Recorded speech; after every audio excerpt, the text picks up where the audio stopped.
Bonjour, bonjour. Bienvenue à notre quatrième réveil climat. Bonjour, bonjour à tout le monde. Donc, le sujet qui nous occupe aujourd'hui est tout à fait d'actualité avec l'affaire du siècle et la justice climatique. Et puis, en écho, quelques autres formes de mobilisation, comme par exemple fournir de l'électricité à tout le monde ou mieux isoler les logements et tenir compte des critères, je dirais, climatiques propres pour les plus démunis. Et on terminera par une ouverture sur l'Europe avec la European Climate Foundation. Donc, pendant ce réveil climat, sachez que on l'enregistre, puisque certains n'ont pas pu nous rejoindre et aimeraient bien profiter de la session. Donc, si vous ne voulez pas apparaître dans l'enregistrement, vous pouvez éteindre vos caméras, sauf les intervenants, bien sûr. Chacun va vous présenter son sujet. Et ensuite, on fera une session de questions-réponses. Et pour ça, vous écrirez, s'il vous plaît, vos questions dans le chat. Et Sandrine Mézano, que je remercie, reprendra les questions pour la fin du débat et pouvoir demander aux intervenants d'y répondre. Donc, aujourd'hui, vous pouvez aussi réagir sur Twitter avec le hashtag Réveil Climat et le @CFFC Climat. Donc, n'hésitez pas pendant la session. Au programme, nous avons une petite introduction que Jean-Marc va nous faire. Et ensuite, des témoignages. Donc, Cécile Austria pour la Fondation Nicolas Hulot et Pourquoi l'affaire du siècle. Clémentine Baldon, qui est l'avocate de la FNH, pour nous parler des procédures en cours. Christophe Robert de la Fondation Abbé Pierre, qui parlera de comment lutter contre la précarité énergétique. Vincent Jacques Le Seigneur de la Fondation Énergie pour le Monde sur l'accès à l'électricité pour les plus démunis. Et donc Karine Gavant sur la justice climatique vue par la European Climate Foundation.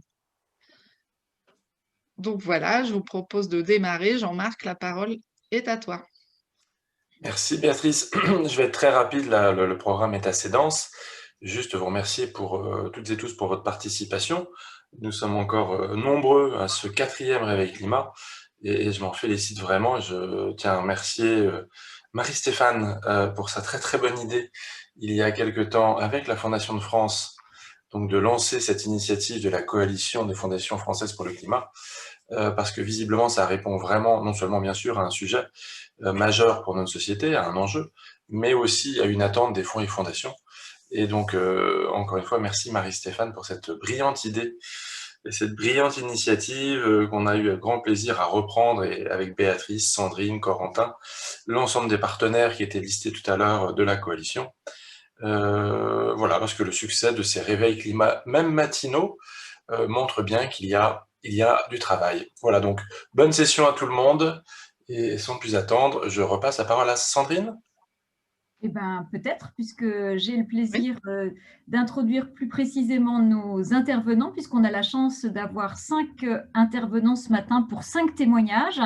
Alors, merci donc à Cécile Austria, donc la directrice générale de la Fondation Nicolas Hulot, qui va commencer par nous redonner le cadre donc, de cette grande affaire du siècle, puis Clémentine Baldon, l'avocate donc pour la FNH hein, sur l'affaire du siècle, Christophe Robert, donc, qui est le délégué général de la Fondation Abbé Pierre, puis nous accueillerons Vincent Jacques Le Seigneur, directeur général de la Fondation Énergie pour le climat, et Karine Gavant, donc directrice des programmes France, donc de la European Climate Foundation. Donc je vous rappelle que ce sont des réveils climat qui se veulent conviviaux, où on essaie de respecter le timing et bien entendu, à la fin, la parole est à vous. Et je vous invite tout au long des interventions de nos témoins d'indiquer vos questions dans le chat, voire peut-être même de préciser votre identité parce que parfois, ce n'est pas facile de savoir qui est l'émetteur de la question. Sans plus attendre, Cécile, c'est à toi. Merci Sandrine. Bonjour à tous. Je suis très heureuse de participer à ce réveil climat et je vais vous expliquer en quelques mots pourquoi la Fondation s'est engagée dans l'affaire du siècle, mais je vais faire un petit retour en arrière. La Fondation a 30 ans, elle a évolué bien sûr au cours des années et surtout nos modes d'action. puisque nous sommes passés de l'éducation à l'environnement aux campagnes de mobilisation du grand public. Aujourd'hui, nous avons 3 modes d'action: la mobilisation, le soutien aux acteurs de terrain et la construction de propositions via la prospective et le plaidoyer, donc l'intervention dans les politiques publiques. Et en 2018, nous avons décidé de nous lancer. On est venu, les autres ONG que sont Greenpeace, Notre Affaire à tous et Oxfam, nous ont proposé de rejoindre l'affaire du siècle. Et on a décidé de le faire parce que, bien sûr, on était convaincus de l'urgence climatique et on était très inquiets de la façon dont était mise en œuvre la lutte contre le changement climatique, et notamment la mise en œuvre des engagements pris par les gouvernements français au fil des ans face à cette urgence. Parce que l'État français a pris des engagements, et ces engagements ne sont pas mis en œuvre à la hauteur de ce qui devrait l'être. Donc cette action contre l'État, en fait, elle vise à appliquer ces lois et ces engagements nationaux comme internationaux, notamment bien sûr les accords de Paris, afin d'atteindre la neutralité carbone dans 30 ans. Par exemple, en 2020, avec l'affaire du siècle, on fait des calculs depuis 2020, mais par rapport à l'année précédente, sur le crédit carbone de la France. Donc, on se projette à ce qu'on serait en 2030, où la France s'est engagée à être neutre en carbone. Et donc, en 2020, on avait épuisé notre crédit carbone le 17 mars. Et en fait, c'est simplement 12 jours plus tard qu'en 2019, simplement à cause de la pandémie, bien sûr, qui a ralenti les activités. Donc, voilà pourquoi on s'est lancé dans cette action avec les ONG que j'ai citées, avec le soutien de plus de 2 millions de citoyens, ce qui en fait la plus grosse pétition signée en France. Voilà, c'est notre première action et notre seule action aujourd'hui en justice au tribunal administratif. Clémentine Baldon, notre avocate, vous précisera les choses. Je voulais juste dire par rapport aux fondations, peut-être que ça peut vous intéresser, on a rencontré un obstacle, c'est que les fondations, dans le domaine de l'environnement, n'ont pas un statut, à chaque fois j'oublie le nom, mais je vais vous le retrouver, d'agrément, non pas l'agrément environnemental. Alors que nous avons pour mission la défense de l'environnement. Et l'État nous a dit que nous n'avions pas intérêt à agir dans cette action. En fait, on l'a contré, grâce à Clémentine bien sûr, car nous sommes habilités au dialogue environnemental qui est lui-même délivré par l'État. Donc c'est intéressant parce que voilà, quand même, ça a ouvert un champ de l'intérêt à agir des fondations, en tout cas dans le domaine environnemental. Donc c'est ce que je voulais vous dire. Moi, je vais laisser plus de temps à Clémentine pour qu'elle vous explique tout ça. Nous, ce qui nous importe, c'est que les lois votées soient mises en œuvre, parce que sinon, la stratégie qui est dans ces lois, en fin de compte, elle ne peut pas du tout être réelle, et c'est plutôt des effets d'annonce que des stratégies de changement. Pour nous, le dérèglement climatique, c'est bien sûr extrêmement grave, et on doit tous réagir ensemble. Et moi, je suis très heureuse qu'il y ait de plus en plus de fonds et de fondations qui s'engagent aux côtés de la coalition pour des fonds et fondations pour le climat. Voilà, c'est ce que je voulais dire en introduction. Je suis disponible, bien sûr, pour les questions. Merci. Merci beaucoup, Cécile. Effectivement, c'est une introduction qui pose bien le sujet. Et donc, on va enchaîner avec Clémentine, si vous le voulez bien, pour nous développer le fonctionnement. Donc, Clémentine Baldon sur l'affaire du siècle. C'est à vous. Oui, bonjour, merci beaucoup. Donc, je comprends, c'est vous qui diffusez mes diapositives. Très bien. Alors, Parfait. Il y a un petit temps de latence, donc ne soyez pas étonnés, il y a toujours un petit décalage. Aucun souci. Je reviendrai justement sur la question de l'agrément que je vois passer. Donc, l'affaire du siècle. Donc, moi, je suis l'avocate de la Fondation Hulot, mais c'est une affaire, comme vous l'a exposé Cécile, donc c'est un recours en responsabilité contre l'État devant le tribunal administratif de Paris, donc lancé par 4 organisations, dont la Fondation Hulot, seule fondation, et Notre Affaire à tous, Greenpeace, Oxfam, association. Et puis, il y a aussi des ONG qui sont intervenues en cours de route, dont la Fondation Abbé Pierre, qui est aujourd'hui représentée, mais aussi France Nature Environnement et la Fédération nationale pour l'agriculture biologique. Donc, c'est une affaire qui a été motivée, comme comme vous l'a bien expliqué Cécile, par l'urgence à agir et le dépassement des budgets carbone de la France au lendemain de l'accord de Paris.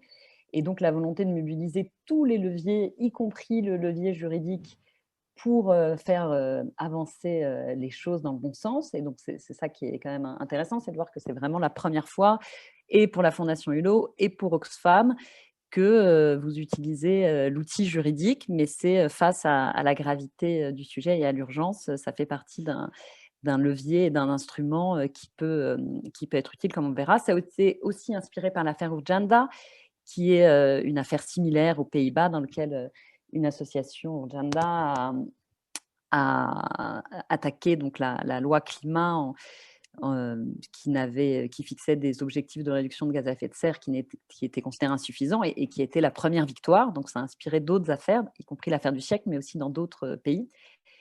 Et donc, l'objectif, c'était faire reconnaître les insuffisances de l'action de l'État et surtout le contraindre à agir pour adopter des mesures efficaces et plus ambitieuses.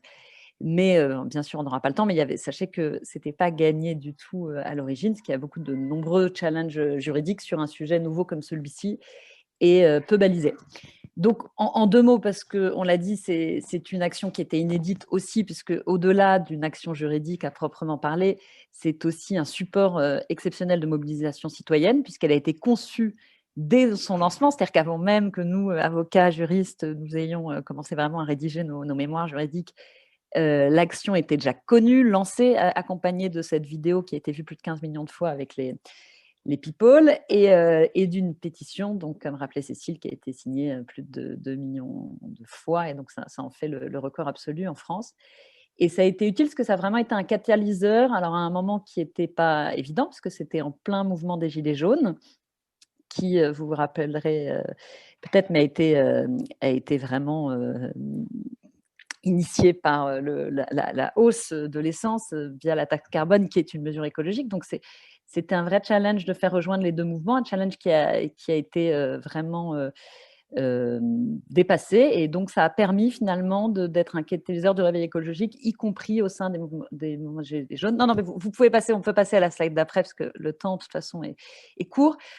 Donc, après ce petit rappel du contexte, en quelques mots, cette affaire, elle a duré environ, et elle est toujours en cours, mais elle s'est étendue déjà sur un peu plus de 2 ans, puisque la première étape procédurale, c'est ce qu'on appelait l'envoi d'une demande préalable, c'est un peu comme une lettre de mise en demeure, et tout le lancement de la campagne de mobilisation, de communication, la pétition, etc., c'est date j'ai mis à l'envers, mais de décembre 2018. Et ensuite, on a lancé la procédure, donc c'est assez classique, on échange des mémoires, etc. avec l'État. Et puis, ça a culminé en janvier avec l'audience devant le tribunal administratif de Paris et les conclusions de la rapporteure publique. Et puis, la première décision, je suis désolée, j'ai un problème dans mes dates sur ma diapositive, donc n'y faites pas attention, la décision dans l'affaire du siècle, elle date du 3 février 2021. Et là, on a une deuxième étape, mais je vais rentrer dans les détails maintenant. Sachez juste avant de passer, c'est qu'au même moment, on a en parallèle une affaire qui s'appelle l'affaire Grande-Synthe devant le Conseil d'État et qui est très similaire puisqu'elle vise aussi à faire agir l'État pour qu'il prenne des mesures supplémentaires pour lutter efficacement contre le changement climatique. Ça a été initié par la commune de Grande-Synthe, c'est pour la raison pour laquelle on l'appelle l'affaire Grande-Synthe. Et donc, ce n'est pas exactement les mêmes fondements juridiques, mais c'est très proche, tellement proche que les organisations de l'affaire du siècle, donc Fondation Hulot, Oxfam, Greenpeace, Notre Affaire à tous, nous sommes intervenantes devant cette affaire puisqu'elle est importante. Et donc, les 2 affaires ont un peu lieu en parallèle et le Conseil d'État a aussi rendu une décision importante qui était la première à reconnaître le caractère contraignant des objectifs internationaux de la France, qui est la décision Grande-Synthe, donc en novembre 2020. Et on peut passer à la diapositive d'après pour vous donner un petit peu alors en résumé, vu le timing, mais les grands apports de ces 2 décisions. Donc, on a eu une première décision Grande-Synthe du Conseil d'État du 19 novembre 2020 qui a reconnu, alors de manière implicite, mais que tous les objectifs que prenait la France dans des lois qu'on appelle des lois de programme, de réduire ses émissions de gaz à effet de serre, notamment avec l'objectif de réduire donc, ses émissions de 40% en 2030 par rapport à 90, et ce qu'on appelle les plafonds carbone de la stratégie nationale bas carbone avaient un caractère contraignant. Et ça, c'est déjà juridiquement, c'était déjà une énorme étape qui a été franchie, puisque juridiquement, toute la jurisprudence intérieure laissait plutôt penser qu'on aurait beaucoup de mal à faire reconnaître ce caractère contraignant. Donc, c'est déjà énorme, parce que c'est vraiment passer de la parole aux actes, et changer de simples engagements presque politiques en des engagements du coup juridiquement contraignants. Et donc ça, c'était cette grande étape. Et puis pour le reste, pour savoir si oui ou non il fallait ordonner à l'État donc de prendre des mesures supplémentaires, le Conseil d'État a ordonné ce qu'on appelle un supplément d'instruction, c'est-à-dire continuer à les débats entre les parties pour qu'on puisse continuer à démontrer, nous, requérantes, que oui, on a besoin de mesures supplémentaires, et l'État, lui, essaye de montrer que non, finalement, avec les mesures actuellement dans les tuyaux, il arrivera à réduire à remplir ses objectifs. Je vois le temps qui passe, donc je vais aller très vite aussi. Sur l'affaire du siècle, c'est vraiment dans la continuité. Donc, ce qui est très intéressant, c'est que le tribunal administratif a reconnu qu'il y avait une obligation générale de lutte contre le changement climatique. C'est aussi une avancée majeure d'un point de vue juridique. A reconnu, ça c'est plus technique, mais c'est très important aussi, que du fait du non-respect des premiers budgets carbone, ça avait causé un préjudice écologique. Donc ça, c'est aussi une avancée majeure, à la fois de reconnaître le préjudice écologique devant les juridictions administratives, et à la fois de reconnaître que le changement climatique en tant que tel est un préjudice écologique, que l'État avait donc engagé sa responsabilité et a également ordonné un supplément d'instruction pour aller discuter si des mesures et lesquelles étaient nécessaires à adopter. Donc on est en plein dans cette phase-là. Je vais terminer parce que je pense qu'on peut donc passer. Donc l'instruction, les suites possibles, la procédure continue. On aura une nouvelle audience et une décision pendant l'été, voire 2, puisque comme vous avez compris, on a 2 procédures en parallèle. Et donc les mesures, forcément, le juge ne peut pas se substituer à l'État, donc ça sera sûrement expliqué de manière plutôt large, comme toute mesure utile, mais on essaye quand même de pousser pour que ça soit plus précis, pour pouvoir avoir derrière un suivi des mesures. Et sachez que voilà, le Conseil d'État a déjà annoncé qu'il pourrait avoir un suivi d'exécution des mesures, peut-être des astreintes, etc. Donc on est en plein dedans. La toute dernière diapositive, peut-être pour juste vous donner très rapidement les apports. Donc cette décision, elle continue, donc on verra ce qu'elle nous donne. On est très optimiste et déjà on considère qu'on a obtenu de grandes victoires, donc c'est très intéressant. Mais au-delà même de cette décision, ça a été un levier politique très fort qui pourra, si on a gain de cause, va donner lieu à des mesures concrètes. Donc, comme je vous le disais, il y a eu de nombreuses avancées juridiques, je ne reviendrai pas dessus, mais c'est très intéressant, et c'est intéressant potentiellement pour d'autres actions. Sachez aussi, donc oui, ce que mentionnait tout à l'heure Cécile, c'est que c'est vrai que ça a aussi reconnu l'intérêt à agir pour une fondation à solliciter l'indemnisation du préjudice écologique, donc c'est aussi intéressant dans l'accès aux tribunaux des fondations. Ça a eu un énorme impact à l'international, ça a été vraiment repris partout dans la presse internationale, et ça contribue, c'est une pierre de plus à l'édifice de ce qu'on appelle les recours climat, enfin la justice climatique en tant que cette fois-ci justice devant les tribunaux. Et donc, ça va, là, vous avez peut-être vu que la Cour constitutionnelle allemande a rendu aussi une décision dans ce sens-là. Donc, je pense que chaque tribunal regarde ce que font les voisins, et il y a une procédure en cours aussi devant la CEDH qui va sûrement continuer ce mouvement-là, donc c'est intéressant. Et puis enfin, en termes de mobilisation, ça a été à la fois un énorme levier support de mobilisation, et puis la mobilisation, je pense, a nourri fortement l'action et nous a permis d'avoir cette première victoire que vous connaissez. J'en resterai là, vu le temps, et puis on pourra revenir si besoin dans les questions.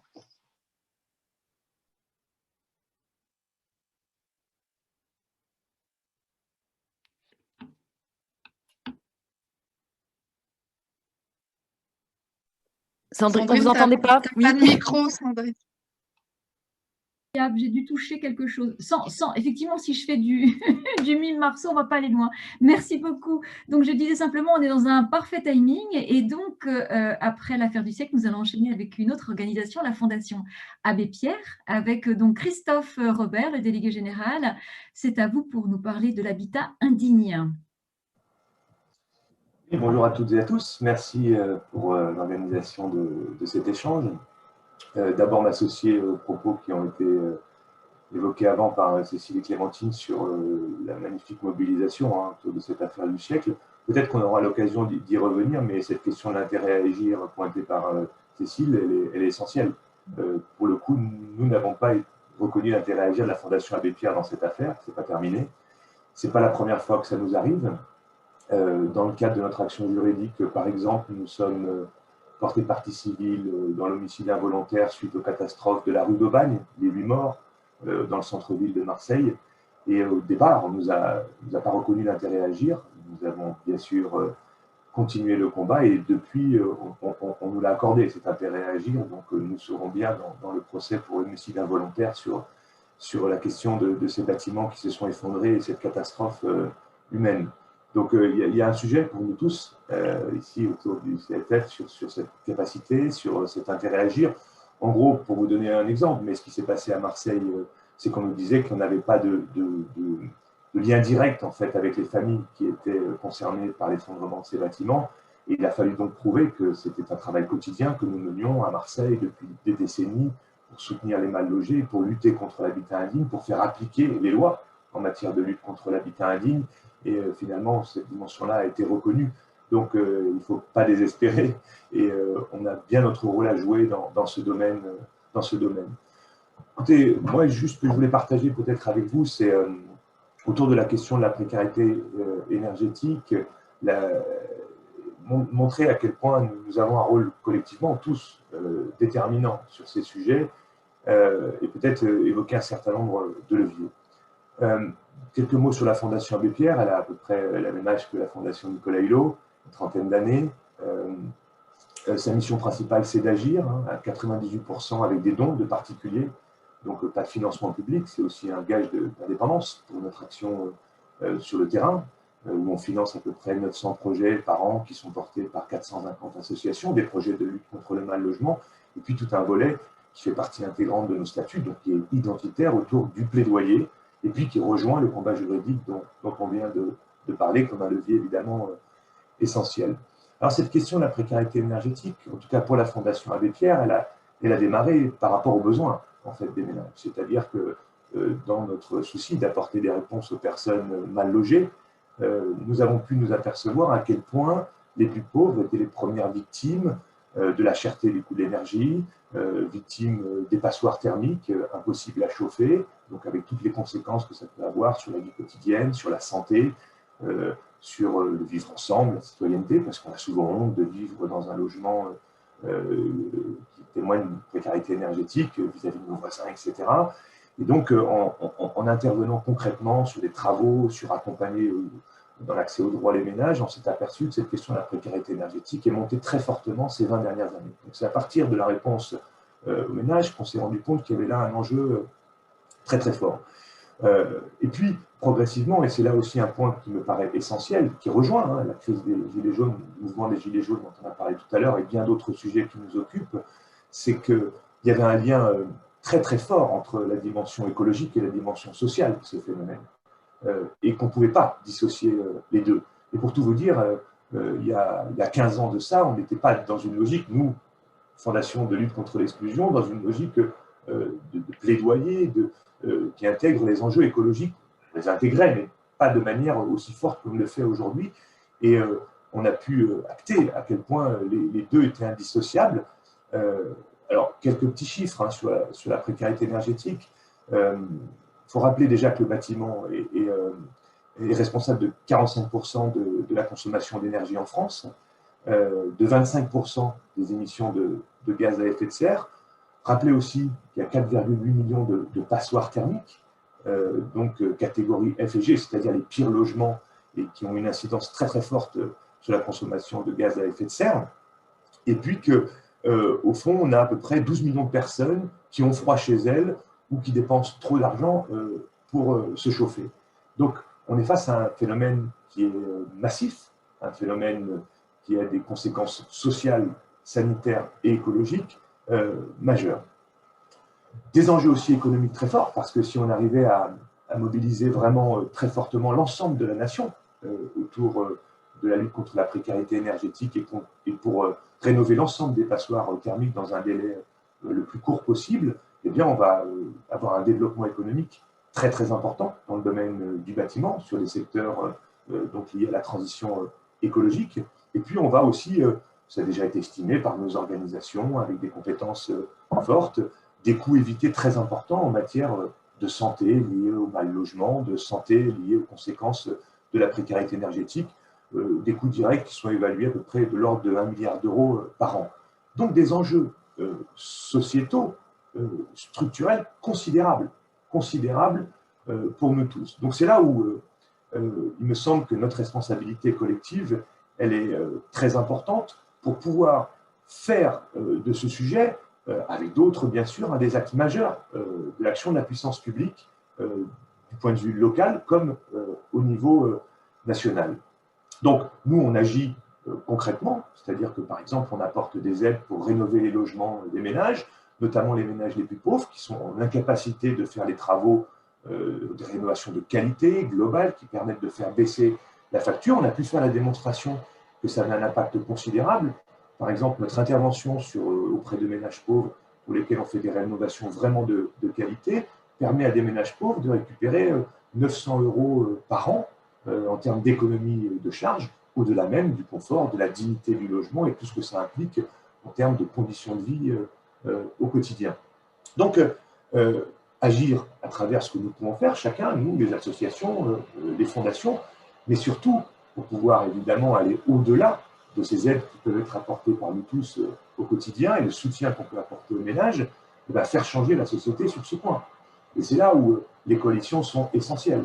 La coalition Rénovons, par exemple, qui regroupe un certain nombre d'organisations qui sont autour de cette visio, mais aussi des acteurs privés qui vont se mobiliser pour faire agir dans ce sens-là, dans le sens d'une meilleure lutte contre la précarité énergétique, pour faire passer dans les textes de loi des obligations de rénovation de logements.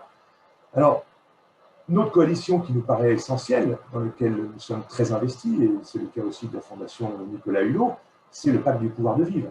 C'est-à-dire que dans le prolongement du mouvement des Gilets jaunes et constatant que l'exécutif, au niveau national, l'État français, finalement faisait peu de place à la société civile organisée dans l'élaboration législative, dans le débat public, pour pouvoir trouver les bonnes solutions localement, nationalement, nous avons créé une alliance, au départ à 19 organisations, une alliance sociale, écologique et démocratique qui s'appelle le Pacte du pouvoir de vivre.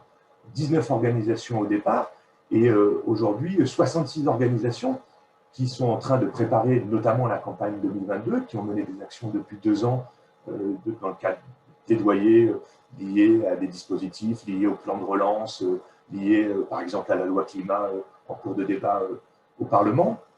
Et il me semble que là, on a une piste très forte de transformation de la société. Parce que on fait le lien entre les questions sociales et écologiques et notamment la lutte contre la précarité énergétique, et on interroge aussi les modes opératoires du point de vue de l'exercice au quotidien de la démocratie. Donc, l'idée, c'est de dire, nous, société organisée, civile organisée, nous agissons au quotidien, chacun dans notre rôle, les syndicats, les associations contre l'exclusion, les associations écologiques, néanmoins, nous avons aussi une vision d'un projet de société qui peut passer par un combat juridique, comme celui qui vient d'être exposé, mais qui peut passer aussi par des propositions dans le cadre de débats législatifs, du plaidoyer, du contre-pouvoir au sens positif du terme, mais aussi redonner la parole à ceux qui n'ont pas, rendre visible ce qu'on a souvent envie de mettre sous le tapis pour ne pas s'en occuper, notamment les conséquences terribles de la précarité énergétique sur la situation des plus pauvres. Donc, je vais m'arrêter là-dessus parce que le temps qui m'avait été imparti est arrivé à bout, mais dire qu'il me semble que nous autres organisations, fondations, nous avons un rôle déterminant, me semble-t-il, de plus en plus, qui fait le lien entre l'action, répondre aux besoins au quotidien, là, le plaidoyer, bien sûr, mais aussi la recherche d'alliances les plus puissantes possibles pour pouvoir infléchir un certain nombre de pratiques, d'habitudes institutionnelles ou de cécité par rapport à des enjeux aussi importants que sont la question climatique, la question écologique, la question de la pauvreté ou du creusement des inégalités. Merci beaucoup, Christophe. On est toujours dans un timing impeccable. Et donc, cette fois, nous allons parler eh bien, d'électricité pour tous, d'accès aux énergies renouvelables, grâce à l'intervention donc, de notre ami Vincent Jacques Le Seigneur, qui va parler au nom donc, de la Fondation Énergie pour le Monde. Oui, Vincent, c'est à vous. merci. Si je peux voir, attendez, je ne vois pas les slides, alors c'est que je n'ai pas mis le bon écran devant moi. Voilà, ça sera plus simple. C'est parfait. Merci. Ben, moi, je ne vais pas vous parler de justice climatique, mais plutôt d'injustice climatique. Et puis, je ne vais pas vous parler de la France, mais je vais vous parler de l'Afrique. Mais nous sommes bien dans le même combat et nous sommes bien avec les mêmes objectifs, rassurez-vous. Si on peut passer tout de suite à la slide suivante. Pourquoi la Fondation Énergie pour le Monde et pourquoi cette priorité que nous avons nous donnée à l'accès à l'énergie dans les pays du Sud? Eh bien, c'est parce que c'est la garantie du succès ou de l'échec de nos propres politiques climatiques. C'est aussi prévenir un enjeu crucial pour la paix et pour la stabilité du monde. C'est ce que je vais vous démontrer, j'espère, en quelques minutes. Il se passe sur le continent africain 3 révolutions simultanément qui sont d'une ampleur, qui sont d'une rapidité tout à fait incroyable. D'abord, il y a la révolution démographique. Il faut juste comprendre qu'on estime, alors tout ça ce sont des statistiques, mais quand même que d'ici 2050, donc dans les 30 ans qui viennent, 1 milliard d'Africains et d'Africaines en plus seront sur le continent. 1 milliard de personnes qui vont consommer, qui vont produire, qui vont se déplacer et qui, sur la question même du climat, vont avoir une pression, une influence déterminante. Un actif sur 4, y compris dans les modes de représentation. Ce sont des jeunes qui arrivent, fatalement, ils ne sont pas encore nés, et qui sont pas des jeunes de l'ancien monde. Ils viennent avec leur envie aussi de consommer comme les jeunes sur notre propre continent. Donc, première révolution, elle est démographique, elle va être d'un poids tout à fait colossal. Deuxième révolution, qui arrive en même temps, c'est les communications. Il faut comprendre qu'en Afrique, alors, et j'y reviendrai juste après, alors qu'on n'a pas accès à l'énergie, on a déjà accès à la téléphonie. Alors, les statistiques, là encore, sont un peu floues, mais on estime aussi au milliard le nombre d'abonnés au téléphone, à 450 millions, je crois, le nombre de smartphones, et donc de gens qui, sans avoir l'accès à l'énergie, ont déjà sur leur petit écran des images de ce qui se passe à Londres, à Berlin, à Addis Abeba ou à Lagos. Comment voulez-vous contenir cette pauvreté là où elle est aujourd'hui, alors même qu'elle a accès par l'image et par le son à un monde bien plus prometteur? Si on peut passer à la slide suivante, et troisième révolution simultanée, la question énergétique, évidemment. C'est-à-dire que si nous voulons assurer le développement et permettre à ces hommes et à ces femmes de vivre dignement, il faut leur fournir l'accès à l'énergie. Alors, chez nous, on ne parle que d'électricité, mais c'est bien l'accès à l'énergie globalement. Et je vois qu'il y a mes amis du GRS autour de la table. C'est bien l'accès à l'énergie plus globalement qui importe. Pourquoi c'est central? Tout simplement parce que sans accès à l'électricité, il n'y a pas d'éducation, il n'y a pas de santé, il n'y a pas de confort, il n'y a pas d'accès à l'eau, il n'y a pas d'assainissement, il n'y a pas de lampadaire, il n'y a rien. L'accès à l'énergie, c'est la base. Ce n'est pas une fin en soi, mais c'est la base de tout développement. Et la révolution, oui, j'ai oublié de dire que c'est quand même important. Pourquoi c'est une révolution? C'est quand même la clé, parce que les démographies de communication, c'est que les énergies renouvelables ont changé la donne. Ce qu'on dit aujourd'hui, on ne pouvait pas dire il y a 10 ans. Le solaire en particulier, mais pas que, mais solaire en particulier, permet aujourd'hui, en tout lieu en Afrique, d'apporter de l'électricité durable, renouvelable et parfaitement stable, contrairement aux réseaux nationaux. Et donc ça, c'est la révolution technologique qui permet de répondre à ce besoin énergétique. Alors, je vous ai mis quelques images pour montrer les programmes que nous poursuivions à la Fondation Énergie pour le Monde, aussi bien l'éducation, le maraîchage, des mini-grids solaires, des gens qui peuvent avoir des métiers de soudure, de couture, etc. Et puis, je vous ai mis une petite image à laquelle je tiens, parce que j'ai vu qu'autour de la table, il y avait certains de nos partenaires, et c'est juste un dessin, parce que c'est un programme qui est en train de se faire. C'est la Maison des Mamans du Mali, c'est un programme qu'on est en train de bâtir, qui consiste à accueillir des futures parturientes pour leur permettre d'avoir quelques jours avant leur accouchement un environnement suffisamment confortable pour qu'il n'y ait pas d'accident grave. Il faut juste comprendre que depuis que cette première maison existe, nous avons réduit à 0 le nombre de décès de futures mamans. C'était donc un succès évident. Slide suivante, si vous voulez bien. Alors, la fondation, finalement, elle répond à ces besoins en énergie pour répondre à 3 types d'usages.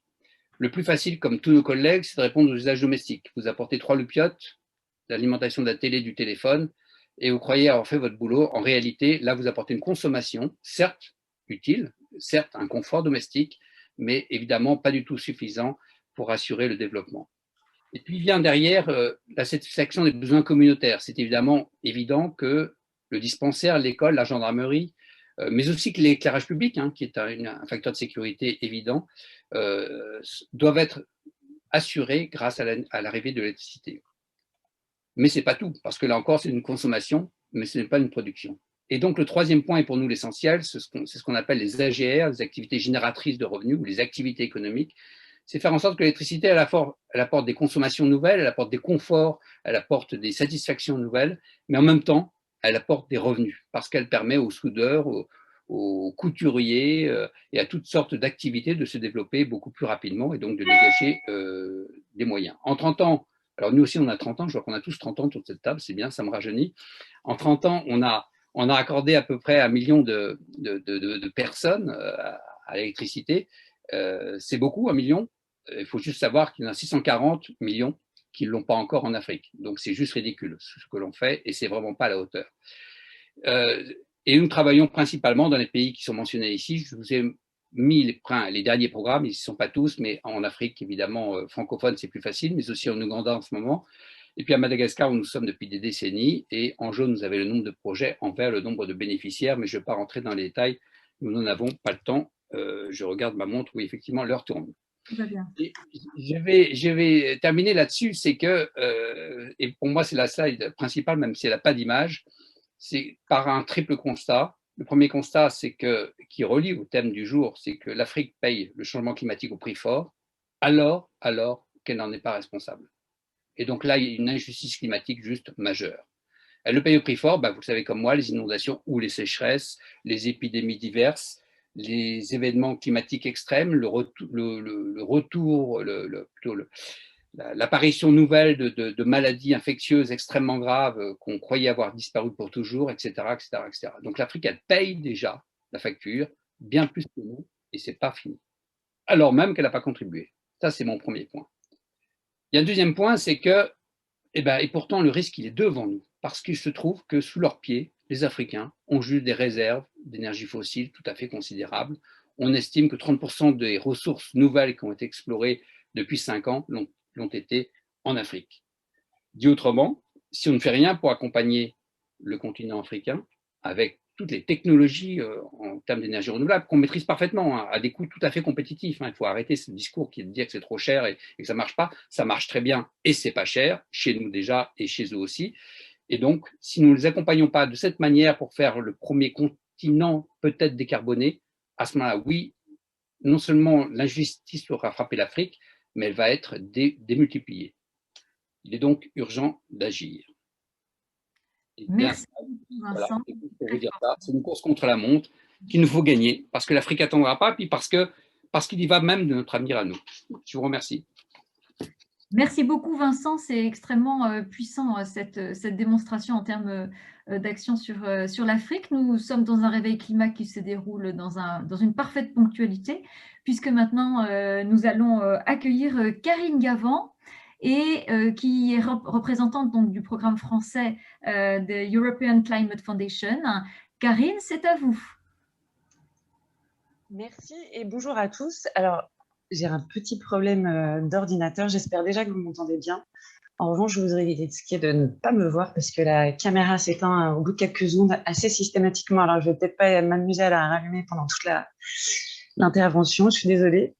Peut-être quelques mots pour présenter la Fondation européenne pour le climat, qui est en fait une fondation de fondations qui est un peu plus jeune, du coup, qui a été fondée en 2008, au départ essentiellement par des philanthropes américains qui ont essayé de se rassembler et de créer plusieurs structures comme la nôtre dans plusieurs régions du monde pour essayer de monter un peu une contre-offensive face à la mobilisation de tout un tas de milliardaires américains qui voulaient prouver que le réchauffement climatique n'existe pas et qui finançaient des études climato-sceptiques.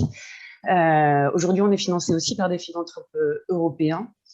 Et donc, on travaille à peu près avec 325 organisations dans toute l'Europe, dans un but commun qui est de construire une vision commune et de mettre en œuvre cette vision commune pour une société sans carbone et juste socialement d'ici à 2050. Et ce qui est intéressant, c'est que cette fondation, elle a d'abord agi de manière assez sectorielle et technique avec des programmes essentiellement basés à Bruxelles qui visaient à décarboner le secteur des transports, le secteur du bâtiment, le secteur de l'industrie, donc les secteurs les plus polluants avec une approche assez technique pour voir d'où viennent les émissions, comment est-ce qu'on peut essayer de les réduire. Et on s'est rendu compte au fur et à mesure des limites de cette approche et de la nécessité d'avoir une compréhension plus politique des enjeux et d'essayer de changer l'environnement dans lequel se prennent les décisions pour être plus efficace. Et ça voulait dire, du coup, de réfléchir un peu plus systématiquement à la manière dont les idées sont reçues, dont les normes sociales sont produites, et comment est-ce que, du coup, on peut essayer d'ouvrir la boîte à outils et travailler un peu différemment. Du coup, en mobilisant des acteurs qui ont des leviers d'action très variés, très différents, mais qu'on essaye d'asseoir autour de la table et de rassembler dans un but commun pour qu'au moins ils se parlent et qu'ils agissent en connaissance de ce que font les uns et les autres.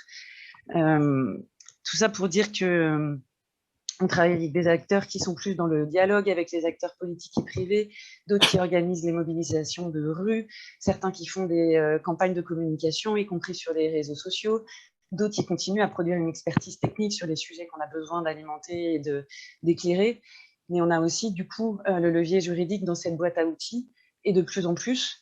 Et c'est un peu le point de mon intervention, de montrer aussi à quel point on a obtenu des résultats en France avec l'affaire du siècle et d'autres contentieux qui sont en cours, mais aussi dans d'autres pays européens, parce que c'est un acteur un levier qui est peut-être moins connu de notre boîte à outils, mais qui est vraiment très puissant et dont on a pu voir à quel point il pouvait aider à établir des normes en matière de politique publique et de complètement changer le contexte de l'action climatique avec des décisions de justice. Donc, on a beaucoup de partenaires qui travaillent là-dessus et on peut passer peut-être à la slide suivante où j'ai essayé de lister quelques exemples. Alors, je ne sais pas si je vais pouvoir tous les présenter, d'y rentrer dans le détail. Et je parle en toute modestie, notamment face à Clémentine, parce que je ne suis pas du tout juriste et potentiellement, je ne vais pas employer les bons termes. Mais on a un cas qu'a évoqué Clémentine, très récent en Allemagne, qui est assez important et significatif, dans la mesure où, la semaine dernière, je crois, la plus haute juridiction allemande a estimé que la loi sur le climat qui avait été adoptée en 2009 viole les droits des générations futures parce qu'elle fait peser un fardeau qui est injuste sur les jeunes générations, parce qu'elle repousse après 2020 la plus grande partie des efforts de réduction de gaz à effet de serre qui doivent être menés pour pouvoir atteindre la neutralité climatique en 2050. Et donc, elle a ordonné au gouvernement allemand de réviser la loi d'ici à la fin de l'année, ce qui pourrait amener à imposer des mesures plus ambitieuses au cours de la prochaine décennie. Et notamment l'abandon du charbon de manière plus rapide, parce que c'est prévu seulement pour 2038. Et c'est un procès qui a été intenté par 9 jeunes militants climatiques avec le soutien de tout un tas d'organisations qui sont partenaires de la Fondation européenne pour le climat. Par exemple, une association qu'on a contribué à créer qui s'appelle le Green Legal Impact, qui rassemble des avocats qui sont spécialisés dans l'environnement et qui ont aidé les jeunes de Fridays for Future à monter le cas juridique. Mais aussi Scientists for the Future, qui est une nouvelle organisation qui a aussi aidé à montrer à quel point, du coup, la loi de 2009 n'était pas compatible avec les efforts nécessaires à faire d'un point de vue scientifique pour réduire les émissions de gaz à effet de serre. Et donc, c'est un précédent dont on ne mesure pas encore complètement les résultats et l'impact politique qu'il va avoir, mais c'est déjà une excellente nouvelle. Et ça montre, comme le cas au Ouganda, aux Pays-Bas, les avancées de l'affaire du siècle en France, à quel point ces décisions de justice peuvent pousser les politiques climatiques et les gouvernements à être plus ambitieux dans le domaine. Ça, c'est un exemple. En Pologne, on est sur un tout autre cas, dans un contexte où la Pologne est quand même le seul pays de l'Union européenne qui a refusé de souscrire à l'objectif de neutralité climatique qui est fixé par l'Union européenne pour 2050. Donc, c'est un contexte compliqué. Et là, il y a une décision de justice qui vient de tomber. Ça a été un procès initié par une association de protection de l'environnement qui s'appelle Client Earth et qui s'est attaquée à la plus grosse centrale électrique au charbon européenne, la plus polluante aussi, hein, parce que c'est une centrale qui peut brûler 1 tonne de charbon par seconde. Et ces émissions annuelles sont, selon Client Earth, équivalentes à celles de la Nouvelle-Zélande. Et du coup, Client Earth a intenté un procès pour essayer de faire fermer plus tôt cette centrale électrique, 10 ans plus tôt que ce qui est prévu par le propriétaire de cette centrale à charbon, qui veut la fermer d'ici 2040. Client Earth a demandé à ce que la plupart des unités ferment d'ici 10 ans et que la dernière unité ferme en 2035. Et ce qui est intéressant là, c'est que la décision de justice donne 3 mois aux propriétaires de la centrale à charbon pour trouver un accord avec les militants du climat qui ont lancé le procès. Donc, c'est assez significatif dans la mesure où c'est la première fois que, du coup, ces militants du climat, ils se retrouvent à la table des discussions avec des propriétaires d'usines à charbon. Donc, c'est encore difficile de savoir jusqu'où ça va mener, mais dans un pays comme la Pologne, c'est quand même assez significatif et intéressant. Je vais vite, du coup, parce que j'ai plein d'exemples, mais on pourra y revenir. En Espagne, c'est une décision récente où la mairie de Madrid a tenté de revenir sur la zone à faible émission qui avait été mise en place. Une zone à faible émission qui vise quand même à éviter la circulation des véhicules les plus polluants dans le cœur de la ville de Madrid. Et en fait, ils ont suspendu le système des amendes parce qu'ils estimaient que c'était certainement trop contraignant. Et du coup, les écologistes en action de Madrid, c'est le nom de cette organisation, a tenté à attaquer cette décision du gouvernement municipal de Madrid et a eu gain de cause puisque le système d'amende a été mis en place parce qu'il a été jugé que les enjeux de santé et d'environnement étaient prioritaires et que la mairie de Madrid était dans l'incapacité de montrer à la fois que ce système d'amende posait des problèmes, mais aussi dans la capacité de proposer des alternatives.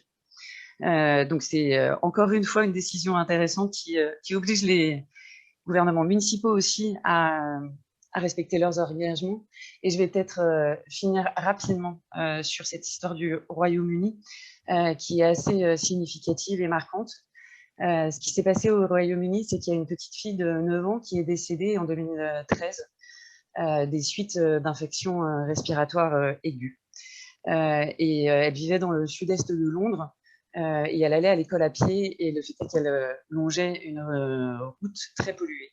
Et en 2014, quand il y a eu une première enquête sur les raisons de son décès, il a été considéré que c'était seulement la cause d'une insuffisance respiratoire aiguë.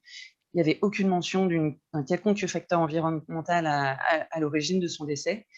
Et donc, sa maman a décidé de monter une association pour essayer de lutter contre, de protéger la vie des enfants asthmatiques dans cette région de Londres qui est particulièrement polluée. Et c'est à ce moment-là qu'elle a commencé à recevoir des appels de personnes qui lui ont dit quand même, le décès de votre petite fille, il est intervenu au moment où il y avait des énormes pics de pollution atmosphérique dans la région. C'est pas complètement logique.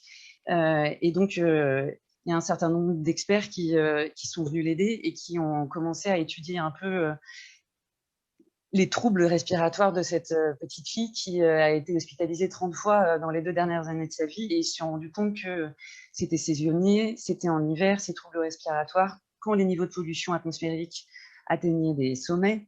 et que du coup, ce n'était pas simplement des infections liées au pollen ou à d'autres phénomènes bien connus qui peuvent trouver des troubles respiratoires. Et du coup, ça a engendré une toute nouvelle enquête où là, en fait, ont été auditionnés les services gouvernementaux, les responsables des autorités locales, le maire de Londres, pour savoir ce qu'ils avaient fait ou ce qu'ils n'avaient pas fait, à la fois pour réduire les niveaux de pollution atmosphérique qui étaient illégaux parce qu'ils dépassaient les standards dans la zone où vivait cette petite fille, mais aussi pour savoir qu'est-ce qu'ils avaient fait pour informer le public du risque que représentait l'air qu'ils respiraient au quotidien. Et on s'est rendu compte que rien n'avait été fait et que cette famille n'était absolument pas informée des risques de la pollution atmosphérique. Et ce qui est fort, c'est que du coup, la décision de justice qui est tombée récemment montre que du coup, la pollution atmosphérique a été enregistrée comme la cause du décès de cette petite fille au Royaume-Uni et que du coup, malheureusement, si on n'a pas pu sauver cette petite fille, au moins cette décision va certainement contribuer à éviter que d'autres enfants dans la même situation et notamment dans cette région souffrent comme elle. Merci beaucoup, Karine. Je vois que le temps est en train d'avancer, donc on va devoir après aller sur notre session questions-réponses. En tout cas, merci infiniment pour ce témoignage qui est qui est même très poignant sur ce que vous avez expliqué sur ce qui se passait au Royaume-Uni. Alors, par rapport à la question-réponse, donc vous avez été invité à exprimer des questions dans le fil de discussion. Alors, on en a une qui est plutôt au débarrage pour la Fondation Nicolas Hulot, puisqu'il y a une question de Pascal Imbert, qui nous demande en quoi l'agrément environnemental est utile pour la Fondation, pour la FNH. Donc, je ne sais pas qui répond, si c'est Cécile ou... Je vais laisser Clémentine vous donner des éléments plus précis. Mais là, pour le coup, les associations ont souvent dans leur mode d'action les actions en justice et elles ne peuvent le faire que si elles ont l'intérêt à agir et donc cet agrément environnemental.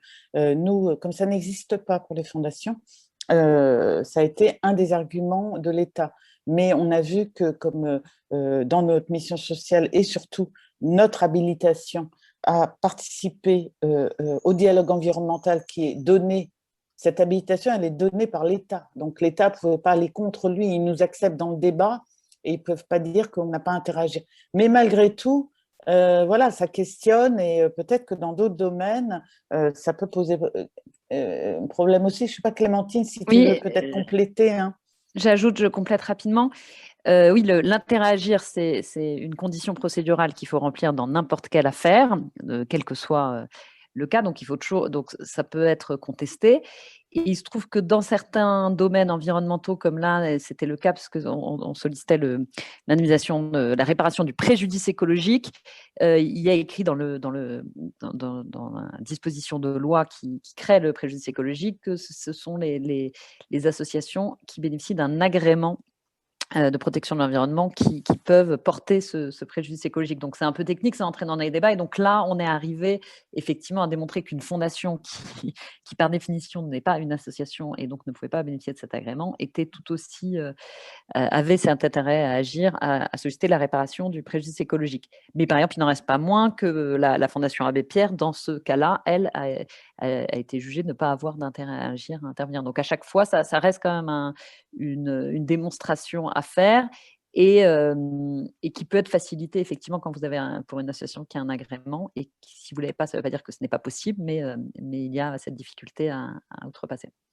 D'accord. Merci beaucoup pour cette réponse. Alors, on a une autre question qui, cette fois, c'est Stéphane Couchou qui interpelle peut-être sur le côté entreprise.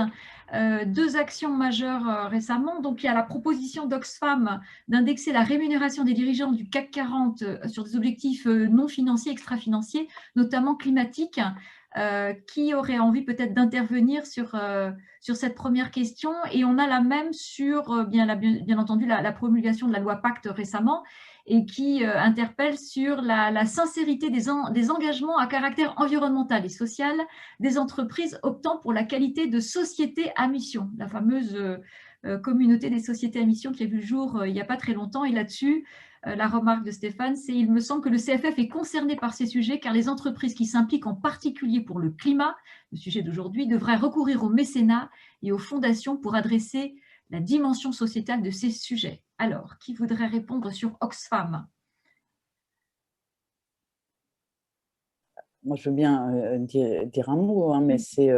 nous, on a des propositions dans le cadre de la loi climat. La Fondation Nicolas Hulot, elle avait une proposition, c'est que, que les aides, notamment sur le plan de relance pour les grandes entreprises, soient indexées à leurs efforts par rapport à leur bilan carbone, ce qui a été retoqué. Donc là, c'est pas tout à fait pareil, là, parce qu'on n'est pas sur l'entreprise, on est sur les dirigeants, mais la plupart de nos organisations aussi proposent qu'il y ait soit une limitation du chiffre multiplicateur de la rémunération des dirigeants par rapport au SMIC, soit effectivement indexer des objectifs par rapport au climat. Donc, de toute façon, c'est la co-responsabilité des dirigeants, elle doit être mise en cause. Alors, l'obligation à agir, nous, on pense qu'elle est nécessaire. Voilà, mais maintenant, c'est un vaste débat, donc je réponds très rapidement, hein, Sandrine, mais c'est très intéressant.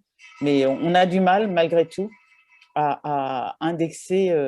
Il y a quelques entreprises qui le font, hein, mais c'est très rare, et donc voilà, ça serait une bonne chose si ça pouvait arriver, au moins partiellement. Est-ce que parmi nos intervenants ce matin, peut-être quelqu'un veut compléter? Oui, en tout cas, oui, moi je veux bien, Christophe Robert. En tout cas, la question est vraiment importante. Après, dans les formes techniques, les mesures précises à mettre en œuvre, on peut discuter, mais comme on l'a d'ailleurs souligné et écrit, et vous pourrez peut-être aller sur le site du Pacte du pouvoir de vivre, il est clair que depuis le CICE jusqu'au plan de relance, la partie au moins des finances publiques qui est investie à un moment pour dynamiser l'économie doit faire l'objet de contreparties beaucoup plus importantes. Dans le plan de relance, elles sont quasi inexistantes. Donc, si vous voulez, si au moment, donc après on peut discuter, la rémunération des dirigeants du CAC 40, c'est une chose, mais à minima, lorsque la puissance publique met sur la table des moyens considérables, hein, là on est à 100 milliards d'euros, dont 40 milliards qui sont issus du pacte européen, quand on met de l'argent sur la table, si ce n'est pas l'occasion si on ne se profite pas de cette occasion pour établir des contreparties qui doivent être suivies dans le temps sur la question écologique, sur les questions sociales, sur les bonnes rémunérations, sur les écarts de rémunération au sein d'une entreprise, on se dit on ne va jamais arriver à changer la donne.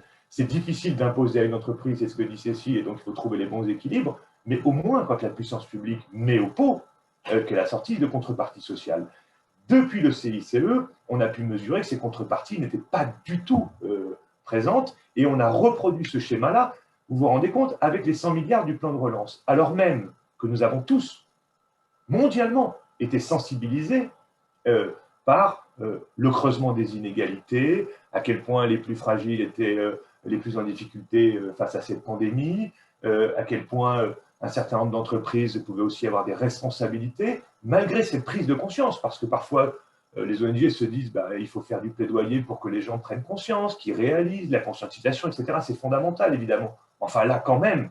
Et donc, si à ce moment-là, on ne le fait pas, on ne peut pas lutter contre les inégalités, on ne peut pas orienter l'action collective, y compris des entreprises, pour qu'elles soient plus vertueuses sur le plan social, écologique, mais aussi, j'allais dire, démocratique, la démocratie dans l'entreprise. Donc, on peut établir un certain nombre, c'est un débat de société à avoir, de contrepartie à l'apport de finances publiques. En tout cas, on voit que la question est importante, peut-être même devrait-elle devenir un sujet sur un réveil climat, je ne sais pas, on verra avec l'équipe, sur la place des entreprises, elle est fondamentale. Sans elles, on ne fera rien, elles ont les moyens, peut-être ouvrir un échange, puisque les fondations, bien sûr, sont des gros acteurs, et on est là aujourd'hui pour le redire, on est tous impliqués, et peut-être avoir un dialogue avec les entreprises, peut-être ça pourrait être un sujet de réveil climat. J'ai été un petit peu rapide. Je retiens, merci. J'ai été un peu rapide, désolée Karine, parce que je suis le timekeeper, comme on dit en anglais, mais c'est vrai que la convention Aarhus qu'on a lue un peu rapidement au niveau européen, qui était dans le dernier slide, est interpellante. Est-ce que vous pouvez nous en dire quelque chose en une petite minute? Il faut mettre le micro, ça sera mieux. Merci. Ah non, c'est reparti. Voilà. Ça y est, c'est bon, vous m'entendez? C'est bon, Karine. Très bien. Oui, non, mais c'est moi qui ai trop parlé. La Convention d'Aarhus, en fait, c'est une convention internationale des Nations Unies qui date de 98, je crois, qui est ratifiée par les pays de l'Union européenne et une petite cinquantaine d'autres pays. Et elle est intéressante parce que l'idée centrale, c'est vraiment la démocratie environnementale et comment les citoyens devraient avoir leur mot à dire dans les décisions qui affectent l'environnement dans lequel ils vivent. Avec, en gros, il y a 3 droits qui sont reconnus dans cette convention, qui sont à la fois la participation du public, l'information du public et l'accès à la justice en matière environnementale, pour les citoyens comme pour les associations.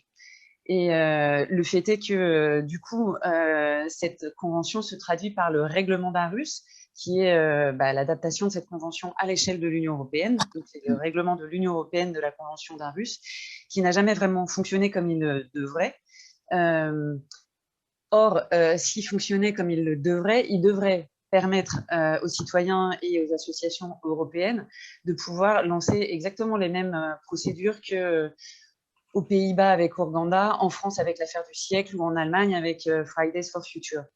Et du coup, Client Earth, cette association européenne de protection de l'environnement, a attaqué en fait le règlement européen d'Aarhus en disant que il accorde aux ONG un droit de contester les décisions sur une catégorie vraiment très très très limitée de décisions.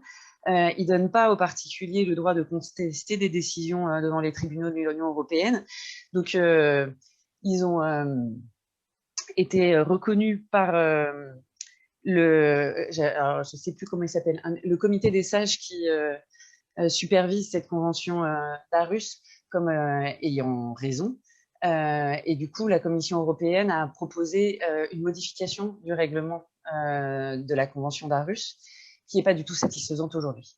Donc, c'est une campagne qui est en cours, elle est loin d'être gagnée, puisque pourtant, la Commission européenne, même si ce comité des sages a jugé que la proposition de réforme qu'ils ont posée sur la table n'est pas suffisante, continue dans sa lignée.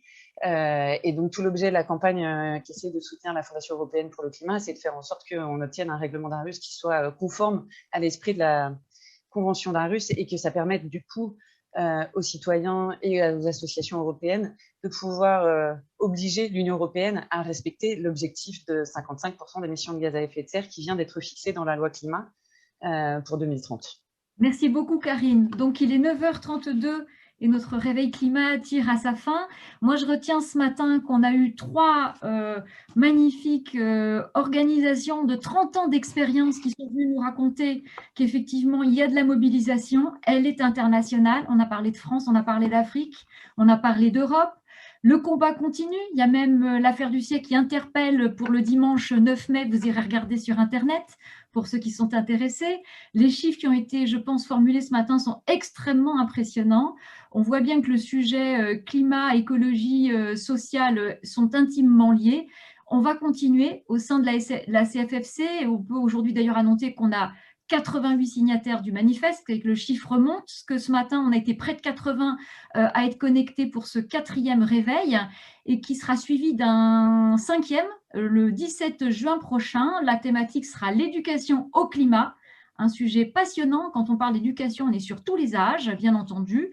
Et puis, avant cela, 4 juin, vendredi, un vendredi de 9h à 12h15, une superbe conférence avec des tables rondes et des ateliers pour se retrouver sur le grand sujet de la place des fondations et des fonds de dotation dans les ambitions climat en France et en Europe. Voilà. Merci à tous de votre attention. On espère avec toute l'équipe que ce 4e réveil climat vous a plu. En tout cas, merci de votre participation et on vous dit à très bientôt. Merci vraiment à tous et n'hésitez pas à revenir vers moi si vous avez des suggestions, des idées de sujets. Et puis vraiment, c'était très fort cette session.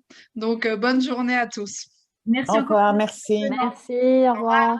Merci à tous Au les revoir. 5. À très bientôt.